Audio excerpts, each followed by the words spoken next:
So we knew that Spider-Man 4 was going to be in the works from Marvel Studios and Sony Pictures, but we just haven't received any official word. We just been getting reports, and now today we finally got word that Destin, Cretton, who actually was going to be signed on to be directing Avengers Kang Dynasty, but now retitled to Avengers Doomsday, and that's going to the Russo brothers, actually, gladly, and I'm really excited about that. But still, if you are familiar with the name Destin Cretton, he directed Shang-Chi and the Legend of the Ten Rings for Marvel Studios, and now he's been signed on to direct Spider-Man 4, and that is with Tom Holland, not Tobey Maguire's.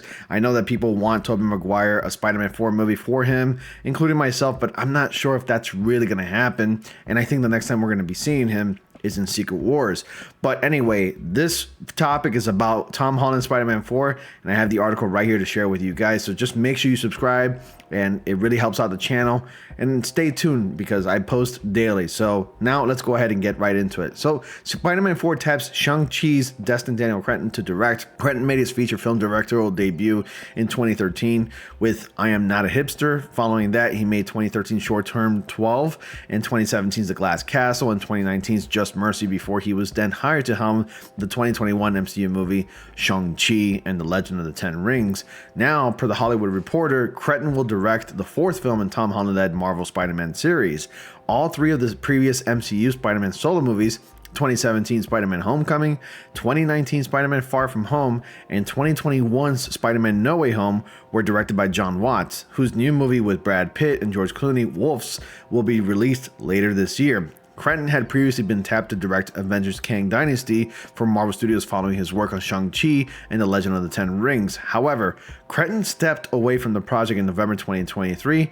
Kang actor Jonathan Majors was fired by Marvel not long after that, and the movie, which is now being directed by Anthony and Joe Russo and has been retitled Avengers Doomsday. And before I continue on, I just want to say something real quick to that effect, and that is that I'm kind of glad that we're not getting a Kang Dynasty movie, because one, the Kang character from the comics, I feel like, in my opinion, he's not really such a popular villain, not such an actual villain that a lot of people, including myself, can really get behind. Whereas a character like Doctor Doom, who's actually in like the top like 20 or top 100 list of amazing villains of all time, like the greatest villains of all time, is a character that we can all get really, behind, and we can really enjoy seeing on the screen, because Doctor Doom has gone up against like the likes of, Reed Richards' Fantastic Four, Black Panther, and even the Avengers. And I think this will be like the greatest Avengers movie there is, besides probably Secret Wars, which is going to be probably even bigger. And I think it'll be like the biggest movie ever made. So it's just crazy to see, like,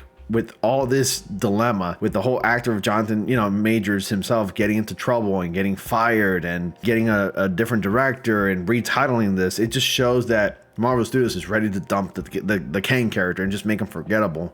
And it just kind of makes me wonder, like, how is it that we're gonna go ahead and, like, as an audience, forget about the character? What will Marvel Studios do to make us forget about Kang the Conqueror? And will he just be simply tossed away? Will they call his defeat in Ant-Man in the Wasp Quantumania as an actual defeat, like he died? What will they do? Because the multiverse is such a big, universe, because it's the multiverse, and characters really never really die, because they could just come back in another form or another version of themselves, really. So it's just a little tangent, and it's just questions that I had for myself, and I'm just wondering how Marvel Studios is going to handle that. But anyway, let's go ahead and get back to the article. So Cretton had previously been tapped to direct Avengers, the Kang Dynasty, Marvel Studios, following his work with Shang-Chi.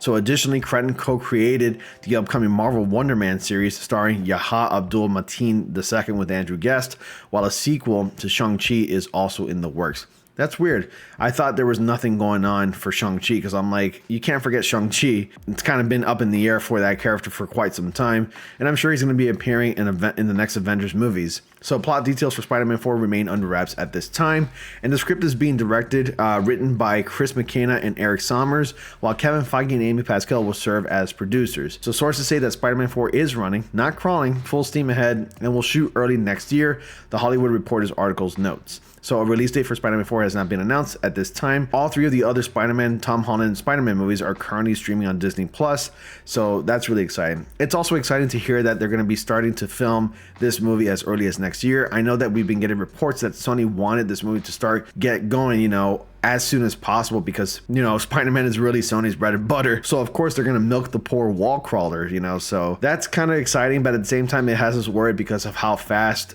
and, you know, how hasty Sony can be sometimes, because it almost makes them come across as desperate when they just rely on Spider-Man IP, and not just Spider-Man, but like other characters. Like we got the Kraven the Hunter movie coming out, we got the Venom movie coming out, and Sony just blindly thinking that because Spider-Man is such a huge IP, they think that they can make a buttload of money. But really, that's not really the case, because we just know what Sony's doing. And Sony knows what they're doing, as in, like, you know, using the character towards their advantage, because they just know how popular Spider-Man really is. When really, we just know that they could care less about the quality of their films. But anyway, Spider-Man 4, we all know that that's associated with Marvel Studios as well. So at least there's an actual creative team behind it. And I'm kind of curious to see where where Spider-Man 4 will be taken with Cretton, excuse me, you know, at the helm. So I'm just kind of curious. What I want to see out of this Spider-Man from Daniel is an actual more like personal kind of Spider-Man movie, a well-grounded movie